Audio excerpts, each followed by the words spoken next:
कालच्या लेक्चरला म्हणजे मागच्या लेक्चरला पॉवर सिस्टमच्या लेक्चरला फॉर्म्युले दिले होते आपण कुठले पॉवरचे फॉर्म्युले लिहिले, इक्वेशन्स आले. ठीक आहे, हे आलेत का बघा. हे दुसरे इक्वेशन लिहिले. व्हिडिओ बघितले नाही बघितले? हा, लास्टचा नाही बघितला, बघितला राहिला राहिला. ठीक आहे, तर त्यात बघा मी सांगितलं होतं की रिसिव्हिंग एंड पॉवरचे इक्वेशन काढले, सेंडिंग एंड पॉवरचे इक्वेशन काढायचं होतं. हे इक्वेशन आलं का? सेम आलं? Okay, good. एक्झॅक्टली आले सेम? ठीक आहे, गुड, एक number.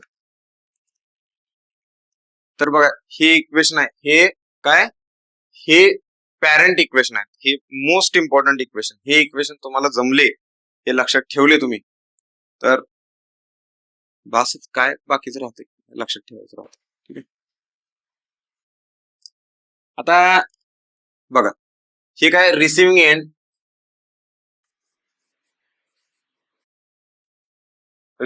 End complex power.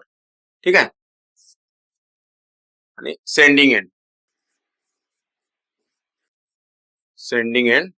Complex power.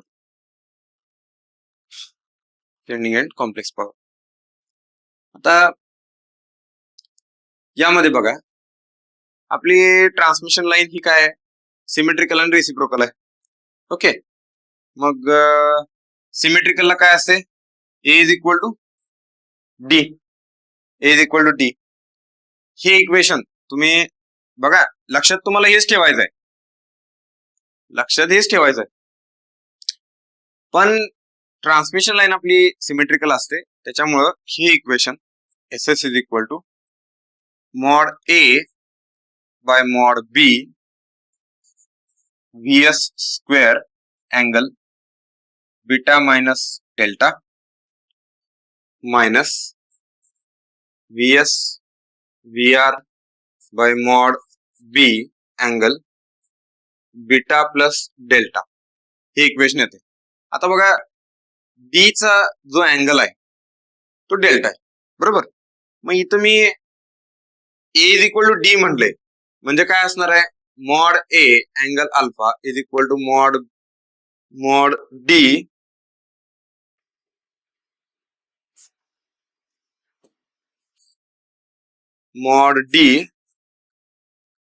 Angle delta.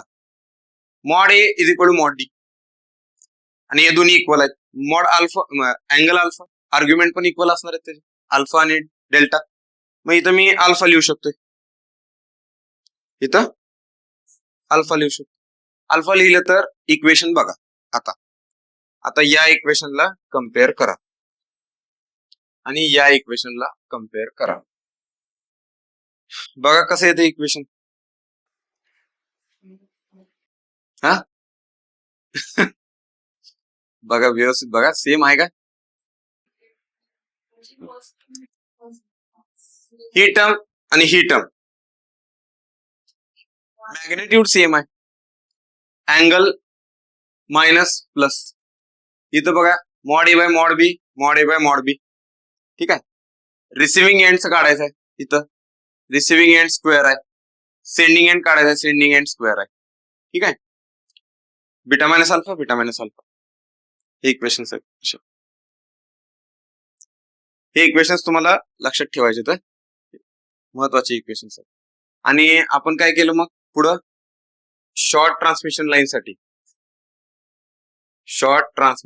साठी काय केलं, mod A is equal to 1, त्यानंतर अल्फा इज इक्वल टू 0, त्यानंतर mod B is equal to mod Z, आणि beta is equal to theta. हे अप्रॉक्सिमेशन केलं, बरोबर. हे अप्रॉक्सिमेशन ठेवा, तुम्हाला सेकंड पेअर ऑफ इक्वेशन्स मिळतील शॉर्ट ट्रान्समिशन लाईन साठी. ठीक आहे, व्हिडिओ बघा, मागचा व्हिडिओ बघा, परत एकदा बघा.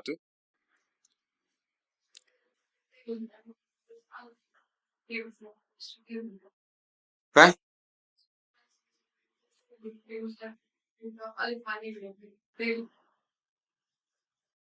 कुठं म्हणला हे त्यासाठी हे लिहिलं ना त्यात आहे की अल्फा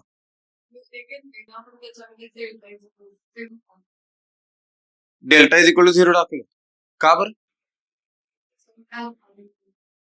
अरे त्याचं लॉजिक हे आहे ना मेन पहिला ही स्टेप लिहायला पाहिजे ही लिहिली मग डेल्टा का 0 दाखवलं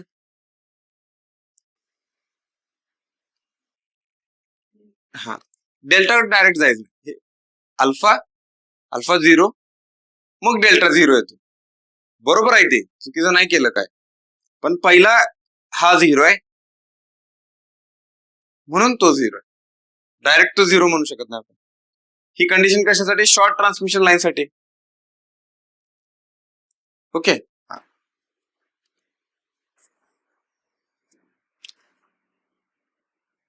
त्यानंतर बघा अजून काय अप्रॉक्सिमेशन केलं याच्यात आपण शॉर्ट ट्रान्समिशन लाईन नंतर फर्दर अप्रॉक्सिमेशन केलं काय नाही नाही हा ते तर काढायचंच आहे मॅक्झिमम पॉवरच्या कंडिशन काढायचीच आहे पण इथं अजून काय केलं तुम्ही बघा पुढं अप्रॉक्सिमेट इक्वेशन केलं काय केलं mod B is equal to 1 कसं मॉड झेड घेतलं होतं ना मॉड झेडच्या जागी मी काय लिहिणार मॉड एक्स का आर इज इक्वल टू 0 आणि beta is equal to 90 degree म्हणजेच हा थिटा घ्यायचा हे फर्दर अप्रॉक्सिमेशन इक्वेशन अजून खाली येत अजून लहान होते समजलं ठीक लक्षात आलं हे इक्वेशन्स व्हायला पाहिजेत हे इक्वेशन्स लिहा प्रॉपर हे दाखवा माझ्याकडनं एकदा चेक करून घ्या ठीक आहे सगळे इक्वेशन त्याच्या कंडिशन्स त्याचे इक्वेशन लक्षात आलं तुमच्या वहीचं जे असं पान असते ना समोरचं एका पेजवर सेंडिंग एंडची इक्वेशन पाहिजेत एका पेजवर रिसिव्हिंग एंडची इक्वेशन पाहिजे सेंडिंग एंडचं पहिले इक्वेशन ज्या साईडला आहे त्याच बरोबर समोर रिसिव्हिंग एंडचं इक्वेशन पाहिजे त्याच्या प्रोसेस खाली पी आर क्यू आर इकडं पण पी आर क्यू आर असं पाहिजे ठीक आहे थोडस क्रिस्प लिहा पण ही सगळी प्रोसेस एका पानावर बसू दे ते तुमची sending end receiving end okay तुम्हाला अभ्यास करताना कंपॅरिझन करायला बरं पडतंय ओके चला आता पुढं आजचा आज डिस्कशन आहे आता बघा आज काय transient analysis of long transmission line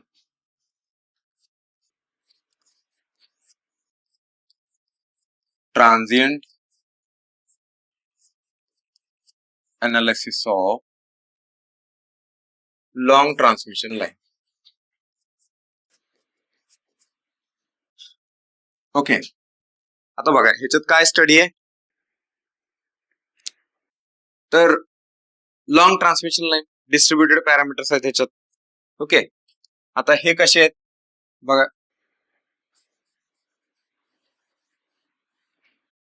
आता जर आपण इन्सुलेटर चांगल्या क्वालिटीचे वापरत असू तर जी पॅरलल ब्रांच मध्ये जी चा जो पार्ट येतो जी म्हणजे काय असतं ते कंडक्टन्स ओके हा जी आणि इथं सी हा जी का मॉडेल करतो आपण because of leakage current at insulator but insulator चांगल्या क्वालिटीचे आले जातात leakage current almost equal to 0 असतो तो ठीक आहे फारच कमी असतो तुम्ही कधी तर बघा टॉवरला जाऊन हात लावा शॉक लागतोय का तुम्हाला करायचं नाही तसं पण लागत नाही ठीक आहे कारण लिकेज करंट काय नसतोय ओके मग तो जर नसेलच लिकेज करंट काय तर त्याची व्हॅल्यू काय घेणार नाही मी त्याला निग्लेक्ट केलं म्हणून ह्याला कन्सिडर करत नाही ह्या जी ला मग तिथं काय लिहितात फक्त कपॅसिटर मग बघा हे असं परत इथं कपॅसिटर परत इथं कपॅसिटर आणि इथं हे लोड साइड आणि हे काय असणार आहे ग्राउंड असणार इथं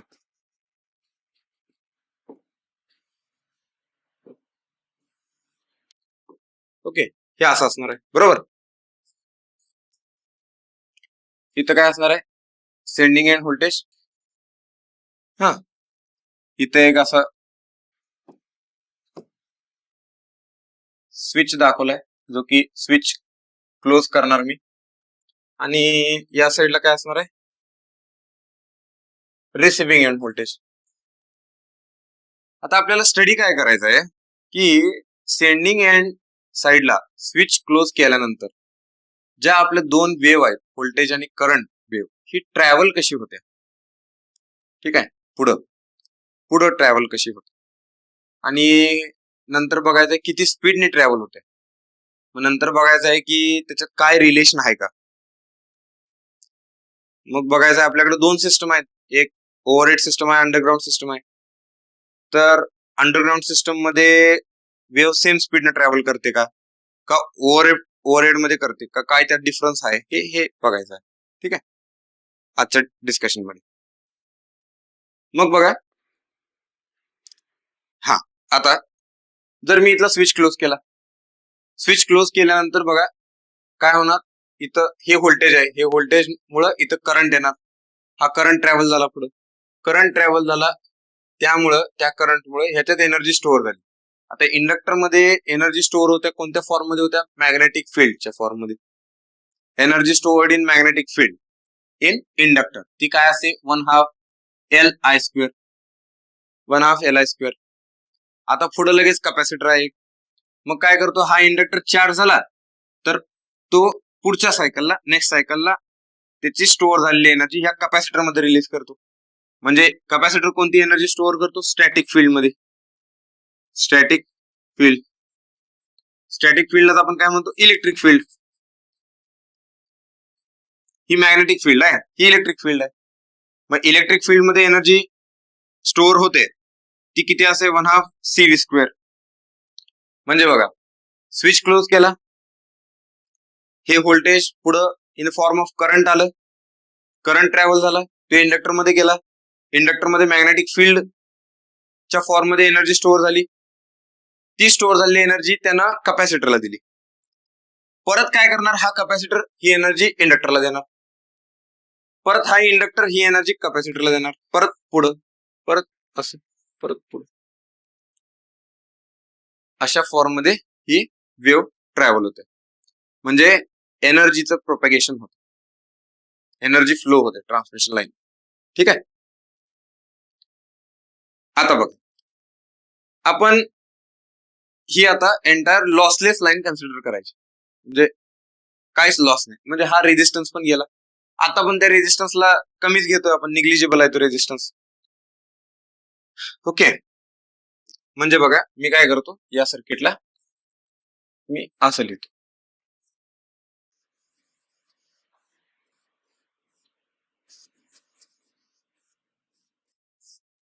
ओके, या फॉर्म मध्ये,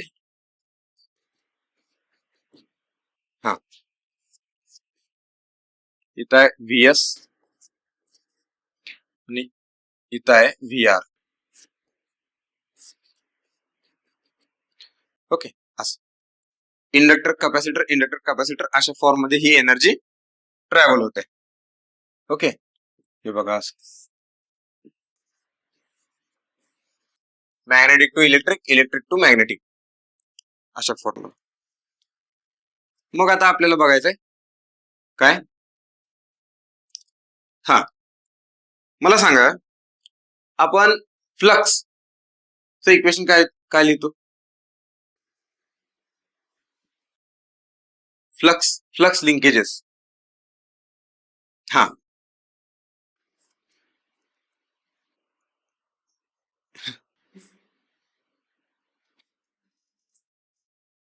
LI, बघा हे इक्वेशन आहे ना, बेसिक इक्वेशन आहे, LI is equal to N∅. LI is equal to N∅. N∅ म्हणजे काय, total flux linkages, total flux linkages, यालाच आपण काय म्हणतो, साय. करेक्ट. ओके, लक्षात राहिलं नाही तर काय म्हणणार याला, सायली. हा, ओके, आता बघा, आपल्याला एका सर्टन डिस्टन्सवर किती करंट फ्लो होतोय, किती फ्लक्स लिंकेजेस आहे हे घ्यायचं. आता लॉंग ट्रान्समिशन लाईन आहे ना, लॉंग ट्रान्समिशन लाईनचं अनालिसिस करताना आपण एंटायर ट्रान्समिशन लाईनचं analysis at the same time करत नाही. ओके, काय करतो, थोड्या थोड्या पार्टचं अनालिसिस करतो आणि मग ते टोटल अनालिसिस घेतो, त्याला इंटिग्रेट करतो, आपण टोटल घेतो, कन्सिडर करतो. ओके, मग समजा एवढ्या पार्टवर किती फ्लक्स लिंकेजेस आहे ते घ्यायचंय मला. मग मी साय एक्स म्हणतो. काय करणार मी, याला एक्स न मल्टिप्लाय करणार. मग काय, inductance per unit length, current पर युनिट लेंथ आणि डिस्टन्स त्याच. ठीक आहे, हे डिस्टन्स म्हणजे मला टोटल काय मिळणार, ह्या एवढ्या पार्ट मधला फ्लक्स लिंकेजेस मिळणार. लक्षात आलं, एवढ्या पार्ट मधला फ्लक्स लिंकेजेस मिळणार. आता समजा मी डिफरन्शिएट केलं, differentiate with respect to X. X म्हणजे काय आहे, डिस्टन्स आहे, विसरू नका. एक्स म्हणजे काय, डिस्टन्स आहे. म्हणजे D by D X of psi X काय आलं, एल आहे. ओके, एक मिनिट थांबा. आपण एक्स घेतलाय ऑलरेडी, डिस्टन्स घेतलंय. आता मला मी X with respect to X नाही डिफरन्शिएट करणार, विथ रिस्पेक्ट टू टी करणार. Differentiate with respect to T. Okay, differentiate with respect to T. कारण आपल्याला काय बघायचंय, मेन एम काय आपलं, की वेव्ह जी प्रोपेगेट होत्या, हा, ती कशी होत्या, किती वेळात होत्या हे काढायचं. ट्रॅव्हलिंग वेव्ह अनालिसिस आहे ना, वेव्ह अनालिसिस आहे. Wave analysis with respect to time घ्यायचं. तिथं किती वेळात वेव्ह ट्रान्सफर होत्या, वेव्ह ए पॉइंट पासून बी पॉइंट पर्यंत जातात, सेंडिंग एंड पासून रिसिव्हिंग एंड पर्यंत जातात, हे अनालिसिस. मग differentiate with respect to T, time. मग D psi X by D T is equal to L I D X by D T. X म्हणजे काय, distance. Correct, distance upon time काय असते, correct, velocity. म्हणजे आणि D psi by D T किंवा D phi by D T. तुम्हाला D psi म्हणले की जरा लक्षात येणार नाही. साय म्हणजे काय, एन आय, एन फाय काय ते, D phi by D T म्हणजे ईएमएफ. गुड, एक नंबर. E is equal to L I into V. आता हे व्ही म्हणजे वेलोसिटी आहे, velocity of propagation of wave, propagation of. यातनं फार इंटरेस्टिंग कन्क्लुजन निघून येतात, त्यावेळी तुम्ही लक्षात येईल ना, पुढं जाईल तसं कळेल तुम्हाला. ठीक आहे, हा, हे आलं. पुढं आता टोटल फ्लक्स लिंकेजेस बघितलं. आता बघा, मॅग्नेटिक फील्ड मध्ये जी एनर्जी स्टोअर होते ती in the form of flux होते. इलेक्ट्रिक फील्ड मध्ये जी एनर्जी स्टोअर होते ती in the form of charge होते, बरोबर. चार्ज हे काय लिहू शकतो आपण, Q. Okay, Q is equal to CV. कॅपॅसिटरच्या भाषेत लिहायचंय सीव्ही. ठीक आहे, मग याला पण काय केलं, differentiate with respect to T. D Q by D T is equal to, हा, आणि इथं एक्स राहिला. एक्स म्हणजे तेवढ्या डिस्टन्स पण घ्यायचंय ना, C into V into D X by D T. हा, काय आलं, D Q by D T. Correct, I is equal to C V into V. हे आलं इक्वेशन. आता हे आलं बघा दुसरं इक्वेशन, हे आलंय पहिलं इक्वेशन. ओके, ठीक आहे. मग बघा काय आलं, हे इक्वेशनला जर मी कंबाईन केलं, E into I, E into I, मग तिकडे काय आलं होतं, हा सांगा, L I into V into C V into. Okay, हे आलं इक्वेशन. मग बघा काय आलं तिथं, एल आय सी व्ही आणि इंटू व्ही स्क्वेअर आणि इथं ई व्ही आहे. ठीक आहे, सॉरी ई आय. आता ई म्हणजे पण व्होल्टेजच आहे. ठीक आहे, ईएमएफ म्हणजे पण व्होल्टेजच आहे. त्याच्या जागी मी काय म्हणतो, ह्याला बघा, याच्या जागी काय लिहितो मी, व्होल्टेजच लिहितो. हा, तुम्हाला जर इथं नंतर कन्फ्युजन होत असेल तर ईच्या जागी बघा आपण काय लिहूया. इथं मी व्ही का लिहिलं नाही, कारण ते परत हे व्ही आणि हे व्ही कन्फ्युजन व्हायचं, म्हणून ते ई लिहिलं मी. ठीक आहे, पण हेच मी काय लिहितो, व्ही लिहितो. हे व्ही म्हणजे काय, व्होल्टेज आहे. ठीक, मग बघा इथं आला तुम्ही व्ही आय. हा, मग हे कॅन्सल झालं, आय व्ही. इथं राहिला 1 is equal to L C V square. मग इथं काय आलं, V square is equal to 1 upon L C. V is equal to काय आलं, 1 upon under root L C. Expect केलं होतं काय हे, काय आलं, लाईन इंडक्टन्स. ओके, जे आपण युनिट घेणार आहे पर मीटर पर किलोमीटर, तो एल आणि तो C. Inductance per unit length आणि कपॅसिटन्स पर युनिट लेंथ, ह्याचं प्रोडक्ट, त्याचा इनवर्स आणि अंडर रूट मध्ये म्हणजे काय ते, velocity of propagation of wave. Velocity of wave propagation, wave propagation, velocity of wave propagation. ठीक आहे, बघा इम्पॉर्टंट आलं कन्फ्युजन. आता पुढं आपल्याला माहिती आहे काय, एल ची व्हॅल्यू काय लिहित होतो आपण, mu 0 mu R upon 2 pi L N GMD upon GMR. ठीक आहे, आणि सी काय लिहितो आपण, 2 pi epsilon 0 epsilon R upon L N. हा हा, विसरला एवढ्यातच लगेच. हा, याचं युनिट काय होतं, याचं युनिट काय, हा विसरायचं नाही हे. ओके, मग हे जर टाकलं समजा तिथं, V is equal to 1 upon under root mu 0 mu R upon 2 pi L N GMD upon GMR into 2 pi epsilon 0 epsilon R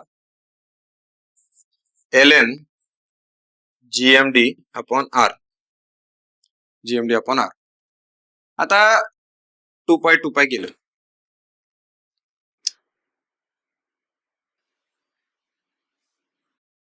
GMD upon R L N GMD upon GMR, ह्याची value almost equal असते, almost equal. ठीक आहे, मी काय म्हणतो बघा इथं, L N GMD upon GMR is equal to L N GMD upon R, म्हणजे ऑलमोस्ट इक्वल, ऑलमोस्ट इक्वल. म्हणून ते पण कॅन्सल केलं, राहिलं काय मग, V is equal to 1 upon under root mu 0 mu R epsilon 0 epsilon R. Okay, आता transmission line बघायला लागलो ना आपण. ट्रान्समिशन लाईन किती प्रकारचे, 2 प्रकारचे, एक ओव्हरहेड आणि अंडरग्राउंड. आता अंडरग्राउंड मध्ये आणि ओव्हरहेड मध्ये कंडक्टर कुठला वापरतो आपण, अल्युमिनियम किंवा कॉपर. ह्याच्या व्यतिरिक्त कुठला वापरतो काय, नाही. मग अल्युमिनियम आणि कॉपर साठी म्यू आर ची व्हॅल्यू काय असते, 1 असते. म्यू आर ची व्हॅल्यू 1 असते. ठीक आहे, मग व्हेलॉसिटी काय लिहिलं बघा आपण, 1 अपॉन, म्हणजे हे कशासाठी, अल्युमिनियम अँड कॉपर. काय आलं मग, म्यू 0 एप्सिलॉन 0 एप्सिलॉन आर. आता एप्सिलॉन आर ला थोडस लक्ष देऊ नका. ह्याची व्हॅल्यू सांगा मला काय येते. कॅल्क्युलेट करा. कॅल्क्युलेटर करा. कसं सांगणार तुम्ही व्हॅल्यू? हा, हवेत सांगणार का काय? v is equal to 1 upon under root mu 0 epsilon 0 epsilon R. Epsilon R ला थोडस बाजूला ठेवा, पण ह्याची व्हॅल्यू काय येते? 1 upon under root mu 0 epsilon 0.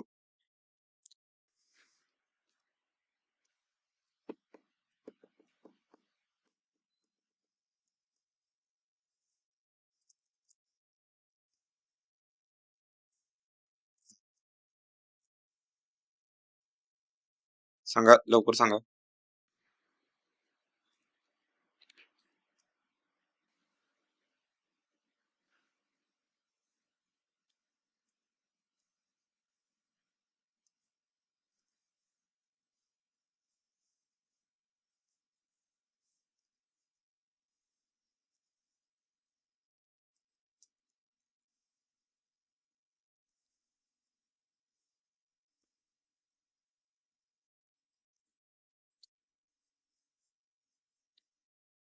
Value माहिती आहेत का? Mu 0 4.2 10 to the power of -7 आणि epsilon 0 8.8 to 10 to the power of -12. ठीक आहे. युनिट काय आहे त्याचं? फॅरेड पर मीटर. ठीक आहे. आणि एकाच आहे हेनरी पर मीटर.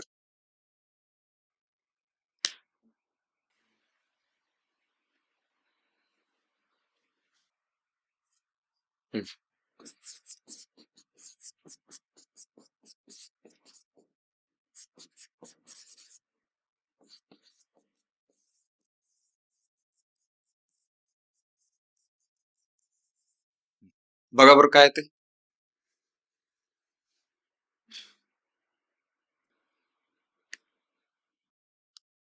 हा, ये ना.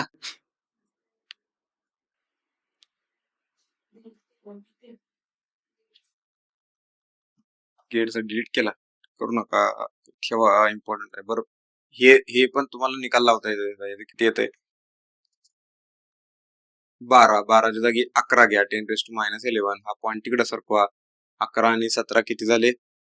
18. 18 झालं की वर किती आलं? ते 10⁻9 आलं. आणि अंडर रूट मध्ये काय करणार तुम्ही? 0.885 into 4π shape. Okay, into epsilon R. आणि ह्याचा प्रोडक्ट केला तुम्ही तर किती येतोय? जवळपास हा किती? बरं ठीक आहे. काय बघा किती येतोय त्याचा.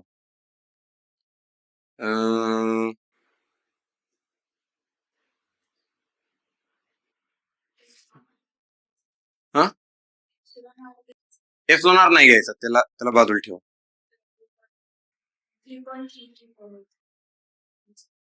3.334 म्हणजे अंडर रूट मधलं. अंडर रूट धरून, आन्सर धरून. ठीक आहे. आता 10 into 10 to the power of 8 divided by 3.334. ठीक आहे. Into under root epsilon R. याचं उत्तर बघा काय ते? 3 into 10 to the power of 8 divided by epsilon R. ठीक आहे. 3 into 10 to the power of 8. हे काय आहे? 3 into 10 to the power 8 velocity of light आहे. Velocity of light. ठीक आहे. आता जर एखाद्याने विचारलं करंट किती स्पीडने ट्रॅव्हल होतोय, तर करंट किती स्पीडने ट्रॅव्हल होतोय? With the velocity of light. समजलं का? म्हणजे विचार करा. अजून हाय, पुढे सांगतो तुम्हाला काय विचार करायचं ते. पण ते आहे पुढे सांगतो मी तुम्हाला. बघा, वेलोसिटी किती आली? 3 into 10 to the power of 8 under root epsilon R. आता यातनं काय कळाली बघा गोष्ट अजून. एप्सिलॉन आर म्हणजे काय असतं? Relative permittivity. Relative permittivity. आता रिलेटिव्ह परमिटिव्हिटी कुठे येते? जिथे जिथे डायइलेक्ट्रिक मटेरियल येतं तिथं डायइलेक्ट्रिक मटेरियलची रिलेटिव्ह परमिटिव्हिटी असते ना. रिलेटिव्ह परमिटिव्हिटी म्हणजे काय? एअरच्या तुलनेत किती पटीने जास्त ती dielectric medium electric field store करू शकते. That is this number is called electric किंवा डायइलेक्ट्रिक परमिटिव्हिटी रिलेटिव्ह परमिटिव्हिटी. कळालं मी काय म्हणलं ते? एअरच्या तुलनेत किती पटीनं जास्त इलेक्ट्रिक फील्ड स्टोअर करू शकते एअरच्या तुलनेत. आता एअर समजा 1 युनिट स्टोअर करत असेल तर आपण जर प्लास्टिक घेतलं किंवा मायका इन्सुलेशन घेतलं, एखादं डायइलेक्ट्रिक मटेरियल घेतलं तर ते किती जास्त पटीनं म्हणजे 3-4 पटीनं जास्त इलेक्ट्रिक फील्ड स्टोअर करू शकते. ते तुम्ही एक्झाम्पल केलंय लहानपणी. खुर्चीवर बसायचं, पाठीमागनं एखादं फनल लावायचं, पायावर ठेवायचे, फक्त पायावर ठेवायचे, जमिनीला टेकवायचं नाही, आणि एखाद्याने हात लावला की चटका बसतो. काय ते? खुर्ची प्लास्टिक आहे. ते काय करतं? चार्ज स्टोअर करते, म्हणजे स्टॅटिक फील्ड आहे ती in the form of stationary field. Charge store करते ते, आणि चार्ज स्टोअर करत करत अक्युमुलेट होत जातोय तो, आणि तुम्ही हात लावला की तो करंट फ्लो होतो. चार्ज स्टोअर झालाय तो बसणाऱ्या व्यक्तीवर, आणि तो ग्राउंड पासून आयसोलेट आहे, आणि दुसऱ्या व्यक्तीनं जो ग्राउंडवर उभारलाय त्यानं जर हात लावला तर करंट त्याच्या बॉडीतून फ्लो होतो. दॅट इज ती स्पार्क, म्हणजे बघता येते. ठीक आहे, म्हणजे त्याची व्हॅल्यू द्या. आता ही व्हॅल्यू कुठं दिसते? केबलच्या बाबतीत. अंडरग्राऊंड केबल असेल, अंडरग्राऊंड केबलच्या वर इन्सुलेशन असते ना, भलं मोठे इन्सुलेशन असते त्याचं. ठीक आहे, आणि त्याची व्हॅल्यू जास्त असते. समजा केबलच्या बाबतीत मी काय करतो? For underground cable epsilon R is equal to 4. Epsilon R is equal to 4 येते त्याची व्हॅल्यू तेवढी. काय येणार मग? व्ही फॉर अंडरग्राउंड काय आलं बघा? 3 × 10⁸ डिवायडेड बाय √4, म्हणजेच काय आलं? 1.5 × 10⁸ मीटर पर सेकंद अंडरग्राउंड केबलच्या बाबतीत. आणि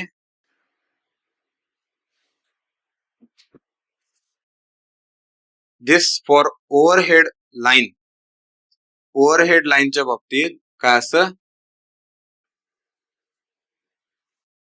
epsilon R for overhead line epsilon R is equal to 1.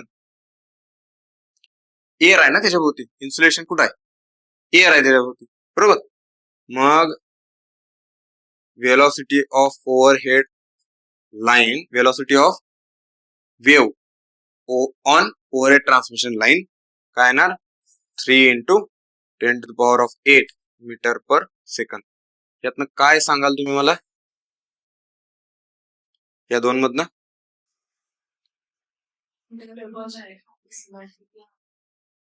Half असते. का हाफ आली? कारण ह्याच्यामुळे हाफ आली. पण काय म्हणायचं? कमी असते.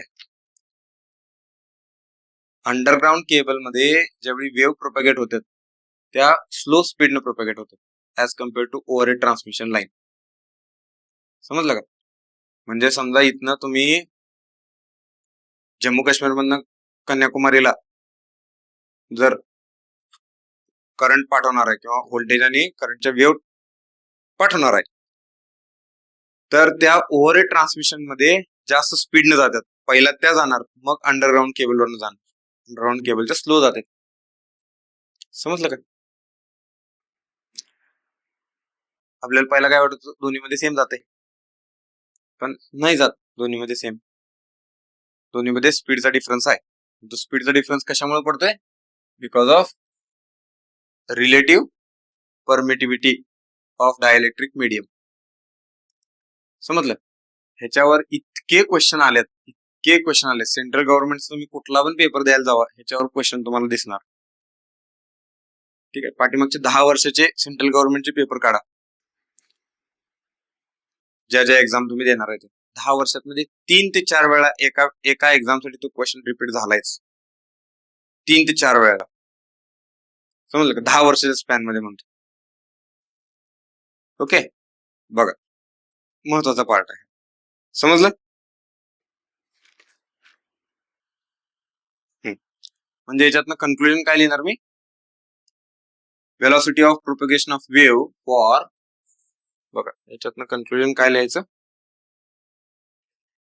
हा, V of overhead greater than V of underground. ठीक आहे, याच्यावर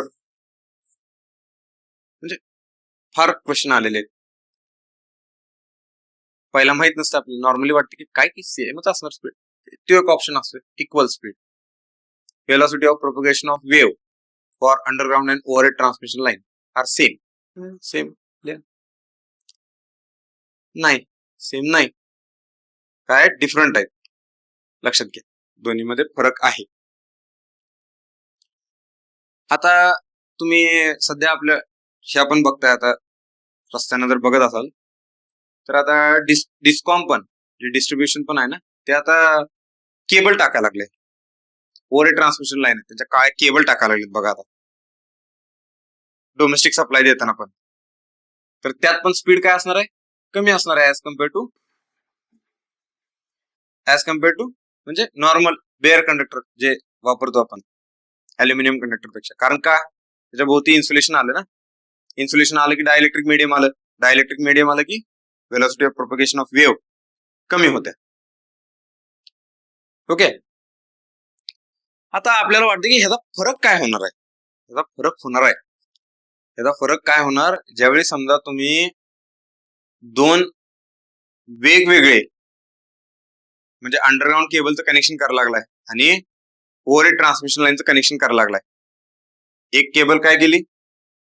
एक ओव्हरहेड ट्रान्समिशन लाईन आहे आणि एक ही अंडरग्राउंड ट्रान्समिशन लाईन आहे. ओके, आणि याचं कनेक्शन तुम्ही करायला लागलाय.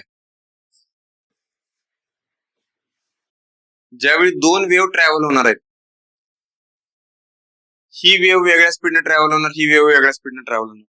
ज्यावेळी एकत्र मर्ज झाल्या त्यावेळी काय येणार? त्याच्यात फेज डिफरन्स येणार. समजलं का? आणि हे नको असते आपल्याला, लक्षात घ्या.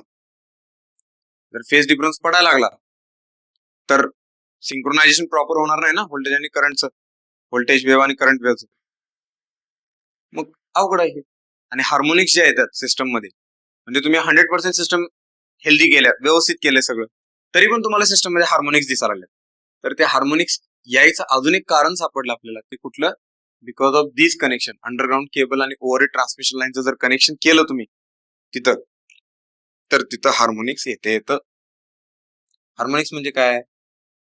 डिफरन्स बिटवीन व्होल्टेज आणि करंट.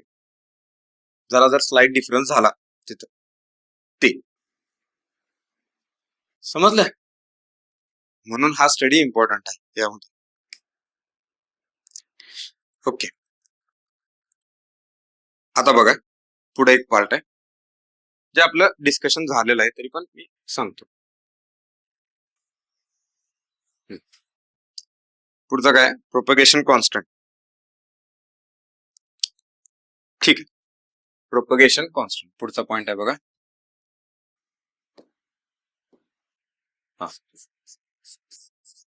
प्रोपॅगेशन कॉन्स्टंट, हा गॅमा. ओके, गॅमा आला होता. काय आहे? अंडर रूट, आता ते ठीक, ठीक आहे, अंडर रूट YZ हा एक गॅमा. ओके, आता ऍक्च्युली तो हाय काय? आता बघा, आपली ट्रान्समिशन लाईन आपण ऍझ्युम करतो लॉसलेस आहे, पण ते ऍक्च्युअल लॉसलेस आहे का? नाही, त्याच्यात रेजिस्टन्स आहे थोडासा. कुठं जर इन्सुलेशन जर चांगलं नसेल, म्हणजे ओव्हरहेड जे इन्सुलेटर्स असतात ते इन्सुलेटर जर चांगले नसतील तर थोडासा लिकेज करंट येणार, बरोबर? मग असं जर होत असेल तर बघा, ही जी वेव्ह ट्रॅव्हल होते, ती वेव्ह म्हणजे जर समजा मला इथनं, समजा आपण जम्मू काश्मीरमध्ये जम्मूमध्ये आणि मला कन्याकुमारीला भारताच्या एका टोकाला आहे आपण दुसऱ्या टोकाला मला पॉवर ट्रान्सफर करायचे. ठीक आहे, म्हणजे काय असणार तिथं व्होल्टेज आणि करंट. आता पॉवर ट्रान्सफर करताना समजा मी एका साईडला व्होल्टेज घेतलं, समजा 100 व्होल्ट घेतलं जम्मूमध्ये, कन्याकुमारी पर्यंत जाईल का व्होल्टेज? ट्रान्समिशन लाईन जोडले मी त्या टोकाचं त्या टोकात, जाईल का? एवढं लांब व्होल्टेज जाते नाही, व्होल्टेज डिक्रीज होत जाते. ठीक आहे, मग ते बघा, तो जो पार्ट आहे म्हणजे समजा हे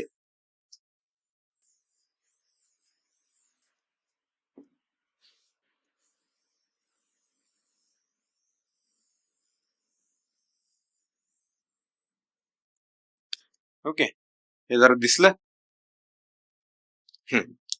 बघा काय झालं इथं, ही जी अशी मॅग्नेट्यूड अशी डिक्रीज होत जाते,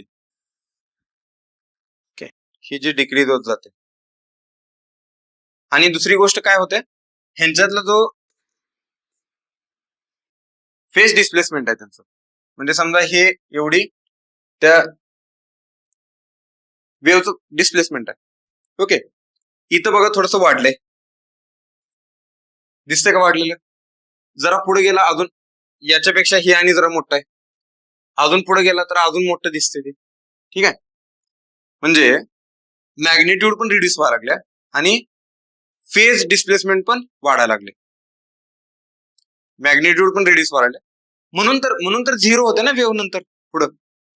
आणि तुम्ही जर समजा जम्मूमध्ये 100 व्होल्टची वेव्ह पाठवल्या, ही तुमची अशी वेव्ह आहे 100 व्होल्टची, आणि तुम्ही कन्याकुमारीमध्ये ऑसिलोस्कोप लावून बघायला लागलाय, तिथे वेव्ह दिसणार आहे तुम्हाला, 0 व्होल्टेज येणार आहे ऑलमोस्ट. मग त्याच्यामध्ये काय झाले, तर with respect to certain length काय व्हायला लागले, त्याच्या मॅग्नेट्यूड मध्ये आणि त्याच्या फेज डिस्प्लेसमेंट मध्ये चेंजेस व्हायला लागले. म्हणजे फेज डिस्प्लेसमेंट वाढत चाललंय प्रत्येक वेव्हचं, वेव्हलेंथचं, ही वेव्हलेंथ आहे एवढी, त्या वेव्हलेंथचं फेज डिस्प्लेसमेंट वाढत चाललंय आणि मॅग्नेट्यूड कमी कमी होत चाललंय. आता ती मॅग्नेट्यूड कमी होणं आणि फेज डिस्प्लेसमेंट वाढणं हे ज्या फॅक्टरनं होतंय that is propagation constant.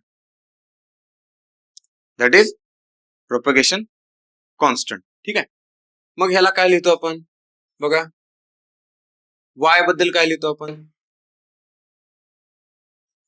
G plus जे ओमेगा सी, आणि झेड बद्दल काय लिहितोय, आर प्लस जे ओमेगा एल, आर प्लस जे ओमेगा एल. आता ह्या दोघांचं प्रोडक्ट केलं तर बघा काय लिहितो आपण, अल्फा प्लस जे बीटा, अल्फा प्लस जे बीटा. आता त्यात अल्फा म्हणजे काय, ऍटेन्युएशन कॉन्स्टंट आहे, आणि बीटा म्हणजे क्वाड्रेचर कॉम्पोनंट आहे. ठीक आहे, अल्फा म्हणजे बघा ह्याच्यात म्हणजे पुढे लिहितो,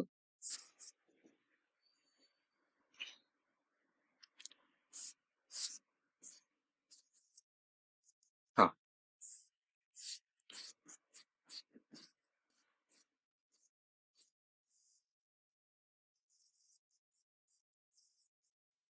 या दोघांचा प्रोडक्ट केला तर काय येणार बघा नंतर, हे अल्फा प्लस जे बीटा, हा काय अल्फा ऍटेन्युएशन कॉन्स्टंट,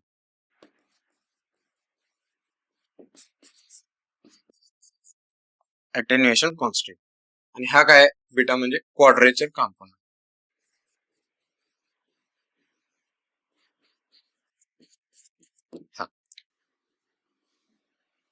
लय लोड घेऊ नका, हे काय कसं काय तुम्ही हे समजून घ्या.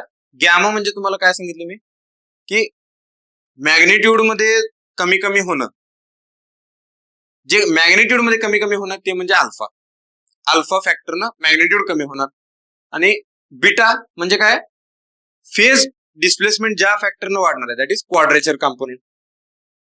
समजलं? जे हेच मला सांगितलं त्याला 2 मध्ये स्प्लिट केलं, मॅग्नेट्यूड मध्ये कमी होणारा एक वेगळा फॅक्टर आहे आणि फेज डिस्प्लेसमेंट मध्ये चेंज होणारा एक वेगळा फॅक्टर आहे, तो आला तो. ठीक आहे, आता समजा आपण लॉसलेस ट्रान्समिशन लाईन घेतली, let assume lossless transmission line. Lossless transmission line म्हणजे काय होणार, R is equal to Z is equal to 0. हे दोन फॅक्टर 0 झाले. हे दोन फॅक्टर 0 झाले तर बघा काय होणार, तर gamma is equal to under root J omega L into J omega C. Okay, म्हणजे हे काय आलं बघा, gamma is equal to J omega under root L C.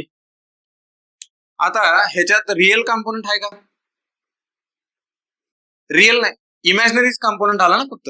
ह्याच्याबरोबर कंपॅरिझन करा, म्हणजे लॉसलेस ट्रान्समिशन लाईनला काय होतंय, अल्फा इज इक्वल टू 0 होतंय. राहिला कुठला, जर मी कंपॅरिझन केलं तर राहिलं कोण, gamma is equal to J beta. मग बीटा इज इक्वल टू काय आलं, omega under root L C. Omega under root L C. ठीक आहे. आता अंडर रूट एल सी कुठं बघितलं आपण, आताच बघितलं, velocity of propagation of wave, V is equal to 1 upon under root L C. मग ह्याच्यासाठी मी काय लिहू शकतो, divided by V. Beta is equal to omega divided by V. हा एक नवीन फॉर्म्युला आला. ओके, तर हे बघा असं. आता त्या जर व्हॅल्यू तुम्ही टाकले तिथं बघा, beta is equal to omega upon V. Omega म्हणजे काय, 2 pi F divided by V. Okay, हे म्हणजे बीटा. आता आपल्या भारतातली फ्रिक्वेन्सी किती आहे, 50 हर्ट्ज. म्हणजे बीटा फॉर 50 हर्ट्ज. हा सांगा बरं काय येते, 2 pi into 50 divided by 3 into 10 to the power of 8. बघा काय येते याचा आन्सर.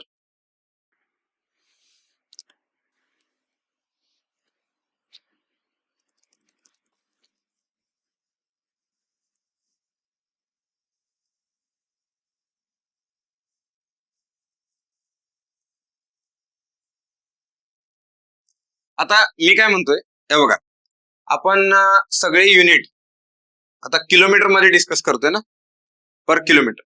मी म्हणतो वेलॉसिटी पण किलोमीटर मध्ये घे.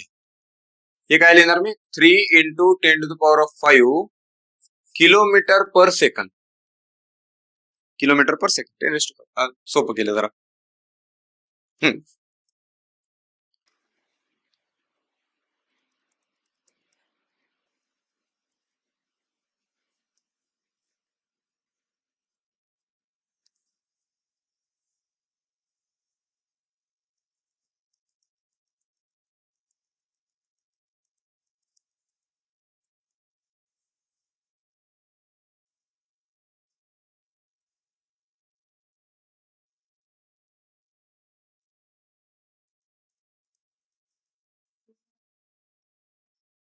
काय ते 0.00104 0.00 किती आलं मग ते काय, 0.00 ना, म्हणजे 1.047 into 10 to the power of -3. बरोबर ना, 10 to the power of -3 radian per kilometre. हा झाला beta. Beta for 50 hertz.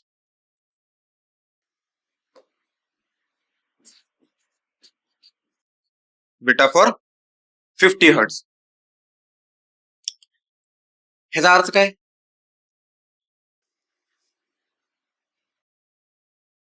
Radian मध्ये आले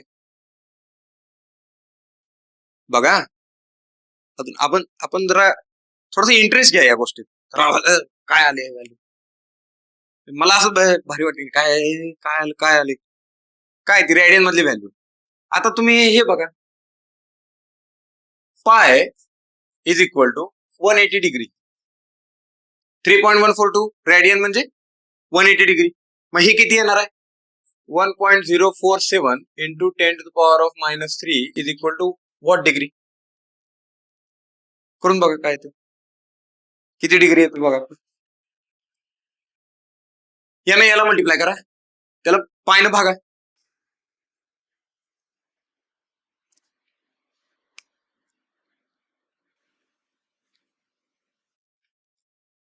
1.047 इंटू किती येते? 0.0 0.05 नाही म्हणजे 0.06 डिग्री. याचा अर्थ काय की पर किलोमीटर ज्यावेळी वेव्ह आपली ट्रॅव्हल होणार आहे त्यावेळी त्याच्यात 0.06 डिग्रीचा फरक पडणार आहे. लक्षात आलं का? 0.06 डिग्रीचा फरक पडणार आहे. म्हणजे समजा आपली ट्रान्समिशन लाईनची लेंथ 100 किलोमीटर असेल, 100 किलोमीटर असेल तर 6 डिग्रीचा फरक पडणार आहे. 6 डिग्रीचा वेव्ह मध्ये फरक पडणार आहे. म्हणजे 6 डिग्रीने वेव्हलेंथ वाढणार आहे. कळलं का? ही वेव्हलेंथ आहे. हा, ही वेव्हलेंथ आहे 360 डिग्री. बरोबर, 360 डिग्री. जर मी 100 किलोमीटर गेलो तर ही काय होणार? थोडीशी अशी वाढणार. आता हे तुम्हाला दिसताना हे बघा, हे जास्त आहे, पण तुम्ही समजून घ्या की कितीचा फरक पडणार आहे? 6 डिग्रीचा फरक पडणार आहे. 100 किलोमीटर अंतर गेलं तर तिथनं पुढे जी वेव्ह ट्रान्सफर होणार त्या 6 डिग्रीचा, परत 100 किलोमीटर नंतर 6 डिग्रीचा, परत 100 किलोमीटर नंतर 6 डिग्रीचा. ठीक आहे, समजलं? म्हणजे असं त्याच्यात फेज डिस्प्लेसमेंट वाढत जाते. लक्षात आलं का? हा, ओके. आता इथेपर्यंत कळालं तुम्हाला? हे लक्षात. आता बघा, जे मी मगाचपासून म्हणत आलोय वेव्हलेंथ म्हणजे ज्याच्यात फरक पडणार आहे 6 डिग्रीनं, 100 किलोमीटर गेल्यानंतर 6 डिग्रीनं फरक पडणार आहे. दिस इज वेव्हलेंथ. ओके, ही आहे वेव्हलेंथ. याला आपण म्हणतो लॅम्बडा, वेव्ह लेंथ. आता डेफिनेशन काय बघा, हे रिपीट होते अशी. जेवढ्या इंटरव्हल नंतर वेव्ह शेप रिपीट होतोय दॅट इज वेव्हलेंथ. हा, इथं परत रिपीट व्हायला चालू होते त्या पॉइंट नंतर, म्हणजे ही वेव्हलेंथ. बरोबर. आता बघा, जरा लक्ष द्या. आपण काय काय काढलं? वेलॉसिटी काढली, वेव्हलेंथ काढली. वेव्हलेंथ कशात असत्या? डिस्टन्स आहे ते, हे स्पीड आहे. डिस्टन्स स्पीड मध्ये काय रिलेशन आहे? हाय का? काय हाय की काय? हा हा, हाय का रिलेशन? काय हाय रिलेशन आहे. ठीक आहे, speed is equal to distance upon time. ह्यात स्पीड काय आहे? वेलोसिटी. डिस्टन्स काय आहे? लॅम्बडा. आणि टाइम काढू शकतो आपण. जर समजा फ्रिक्वेन्सी दिली तुम्हाला, टाइम काढू शकतो. Yes, time period. मग v is equal to lambda into F. कारण का 1/t is equal to F. 1/t is equal to F. झालं हे. आता ह्या जर तुम्ही व्हॅल्यू ठेवल्या तर तुम्हाला अजून लक्षात येईल. बघा, हे मिळालं मला. मग हे काय लिहितो आपण? ह्याचं 1/√LC. बरं ठीक आहे, √LC. आणि आता एक व्हॅल्यू काढली की आपण v च्या भाषेत. कुठे काढली? बघा, ती काढली 2πf/v म्हणजे बीटा. 2πf/v म्हणजे बीटा. मग v म्हणजे असं लिहू शकतो ना मी, v म्हणजे 2πf/बीटा. मग ते इक्वेट करूया. हे एक इक्वेशन नोन आहे मला. मग 2πf divided by beta is equal to lambda F, F F cancel, काय आलं beta is equal to 2 pi by lambda, किंवा lambda is equal to 2 pi by beta. एक्झामिनरचे सगळ्यात फेवरेट क्वेश्चन, सगळ्यात फेवरेट क्वेश्चन. समजलं? बीटाची व्हॅल्यू तुम्ही 50 hertz साठी काढली, 50 हर्ट्झ साठी काढली, बीटाची व्हॅल्यू 50 हर्ट्झ साठी काढली, बरोबर. तरी पण आपण डायरेक्ट ठेवू शकतो 2 pi into 50 divided by 3 into 10⁵. आता ते जर ठेवली मी इथं, हे बघा, हा सांगा मला value. Lambda is equal to 2 pi by beta. बीटाची value काय लिहिली मी, बीटाची व्हॅल्यू काय लिहिली, हा इथे लिहिलं ना, beta is equal to 2 pi F by velocity, 2 pi F by velocity. मग बघा 2 पाय एफ बाय वेलोसिटी. आता हे तिथे ठेवूया आपण, लॅमडा इज इक्वल टू 2 पाय divided by 2 pi F by velocity. Okay, 2 Payla 2 pi गेलं, हे काय झालं वेलोसिटी बाय एफ म्हणजे लॅमडा. म्हणजे बघा lambda is equal to velocity किती लिहिली, 3 into 10⁵ kilometre per second divided by frequency. Frequency किती लिहूया 50 हर्ट्झ. किती आलं बघा हे, लॅमडा इज इक्वल टू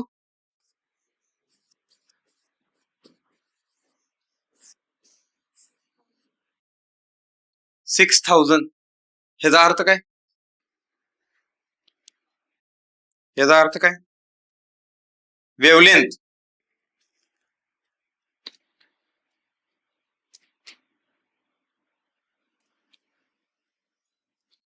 हा, याचा अर्थ काय,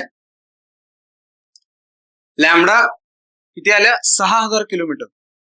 म्हणजे जी आपण इलेक्ट्रिकल वेव्ह म्हणतो, व्होल्टेज आणि करंट, हे जे लिहितोय आपण असं, ठीक आहे, ही ऍक्च्युअल किती आहे, ही 6000 किलोमीटर आहे ती लेंथ. ऍक्च्युअल किती आहे 6000 किलोमीटर आहे ती. समजलं का? म्हणजे ह्याला थोडस डायजेस्ट करा ह्या गोष्टीला, ह्याला जरा डोक्यात वेळ द्या, हे समजून घ्यायचा प्रयत्न करा. एक टाइम पिरियड किती काढला होता आपण, एका वेव्हचा टाइम पिरियड 50 हर्ट्झ. 50 हर्ट्झचा बाबतीत टाइम पिरियड किती येतोय वेव्ह सायकलचा, 20 मिली सेकंद. 20 millisecond. आता डॉट कनेक्ट करा. 20 मिली सेकंदात या पॉइंट पासून ते या पॉइंट पर्यंत डिस्टन्स आहे 6000 किलोमीटर. जम्मू ते कन्याकुमारी डिस्टन्स आहे 3000 किलोमीटर, जवळजवळ 3000 किलोमीटर आहे, जवळजवळ 3000 किलोमीटर आहे.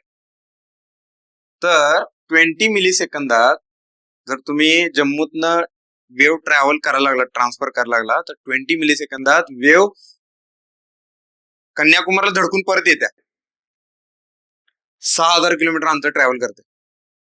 ठीक आहे, पण आपण 20 मिली सेकंद आपल्याला मेजर करणं अवघड आहे ना, मग ते आपण काय करतो फ्रिक्वेन्सी मध्ये म्हणतो, फ्रिक्वेन्सी डोमेन मध्ये गेलो आपण, कारण टाइम फार कमी आहे, टाइम मध्ये स्टडी करणं फार अवघड आहे, म्हणून आपण फ्रिक्वेन्सी डोमेन मध्ये गेलो. आणि फ्रिक्वेन्सी मध्ये जाताना आपल्याला ह्या वेव्ह दिसतात अशा, म्हणजे एका सेकंदात 50 सायकल्स दिसतात आपल्याला ऑसिलोस्कोपवर. हा,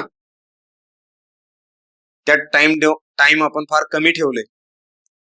पण जर वेव्ह लेंथच्या भाषेत जर बोलायचं झालं तर आपल्या ऑसिलोस्कोपवर ही वेव्ह बसणार नाही. एक एवढा मोठा ऑसिलोस्कोप तयार करायला लागेल एक वेव्ह तयार करायची. वेव्ह लेंथ किती आल्या 6000 किलोमीटर. समजलं का? हे आहे असं. हा, आता तुम्हाला क्वेश्चन काय विचारला जातोय, 50 हर्ट्झ साठी लॅमडा किती आलं 6000 किलोमीटर, आणि 60 हर्ट्झ साठी 60 हर्ट्झ साठी लॅमडा किती येते? 5000 किलोमीटर. 5000 किलोमीटर. हे क्वेश्चन लक्षात ठेवा, याच्यावर पण आलेले आहेत एमसीक्यू ह्या थेरीवर. समजलं? याच्यावर पण आलेले आहेत क्वेश्चन त्या पॉइंटवर. ओके, ठीक आहे, लक्षात आलं. आता हे एवढं बघितलं, आता लास्ट पॉइंट आहे, झालं. त्यानंतर बघा एक लास्ट पॉइंट आहे यातला, कॅरेक्टरिस्टिक इम्पिडन्स. कॅरेक्टरिस्टिक इम्पिडन्स किंवा नॅचरल इम्पिडन्स. नॅचरल इम्पिडन्स त्याची नावं पण बघा, सर्ज इम्पिडन्स ही त्याचे नाव आहे. आणि याला काय म्हणतो आपण? ZC. हे काय येतं? अंडर रूट, हा काय येतंय? Under root Z/Y. हे फॉर जनरल इक्वेशन आहे, जनरल ट्रान्समिशन. आणि हे काय लिहितो आपण?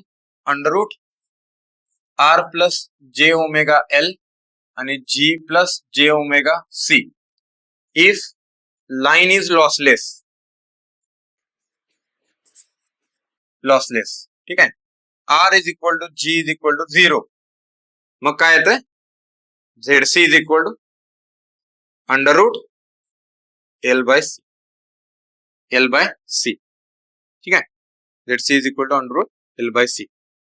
आता हा जो ZC असतो तो बघा, तो ओव्हरहेड ट्रान्समिशन लाईनला 200 ते 400 ओहम असतो. 400 ओहम, 200 ते 400 ओहम असतो. ठीक आहे, 200 ते 500 ओहम असं घेत, 200 ते 500 ओहम. ओके, आणि टिपिकल व्हॅल्यू मग याची, typical value for overhead transmission line ही असते 400 ओहम. Okay, ZC. आणि अंडरग्राउंड केबल साठी, फॉर अंडरग्राउंड केबल ZC ची रेंज काय दिलं बघा, 40 ते 80, 40 ओहम टू 80 ओहम. आणि टिपिकल व्हॅल्यू आहे, typical value of ZC is equal to 40 ohm. 40 ohm हा ट्रान्सकोला आलेला क्वेश्चन, 2017 ला आलेला क्वेश्चन. आणि त्यानंतर पण भरपूर पेपरमध्ये रिपीट झाला, डिस्कॉम, जेनको, भरपूर पेपरमध्ये रिपीट झाला. अंडरग्राउंड केबल साठी ZC आणि ओव्हरहेड ट्रान्समिशन लाईन साठी ZC, कॅरेक्टरिस्टिक इम्पिडन्स. ओके, हा झाला कॅरेक्टरिस्टिक इम्पिडन्स. आणि त्यानंतर बघा एक असतं मग पुढं surge impedance loading. Surge impedance loading. Okay, SIL असं म्हणतात त्याला, SIL. हे असतं V² bye ZC, V² bye ZC. ठीक आहे, तर इथं थांबू आपण. कळलं? एवढं इम्पॉर्टंट आहे यार. ओके, थांबूया आपण.